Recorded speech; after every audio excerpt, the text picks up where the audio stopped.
Dito, pag-usapan natin ang mga pinakabagong update patungkol sa mga programa ng administrasyon dito lamang sa Mr. President on the Go. Una nga po dyan mga kababayan, pinangunahan ni Pangulong Ferdinand R. Marcos Jr. ang pagtatapos ng Philippine National Police Academy Sinaglawing Class of 2025. Bili niyang isabuhay ng graduating police cadets ang mga natutunan sa loob ng akademya sa pagpasok nila bilang mga bagong leader ng PNP.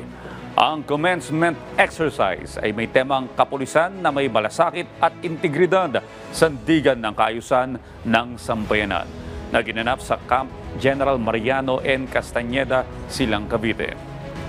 Ang pangalan ng klase na pinagsamang mga salitang sinag at lawin ay sumisimbolo sa layunin ng mga kadete na maging matatag, mapagbantay at puno ng pag-asa bilang mga lider na magsusulong ng kapayapaan at kaayusan sa bansa. Sa hanay ng mga nagtapos, si Police Cadet Mark Joseph L. Vito mula sa Oriental Mindoro ang nanguna bilang class valedictorian.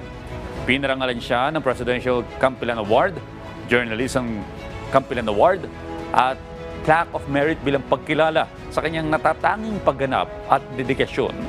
Gumawa rin ng kasaysayan ang Sinaglawing Class of 2025 bilang unang batch ng PNPA na otomatikong naitalaga bilang Police Lieutenant alinsunod sa Republic Act No. 11279. Ang pagtatapos ng Sinaglawing Class of 2025 ay hindi lamang isang pagdiriwang ng tagumpay, kundi isang mahalagang hakbang patungo sa mas mataas na tungkulin sa kapulisan.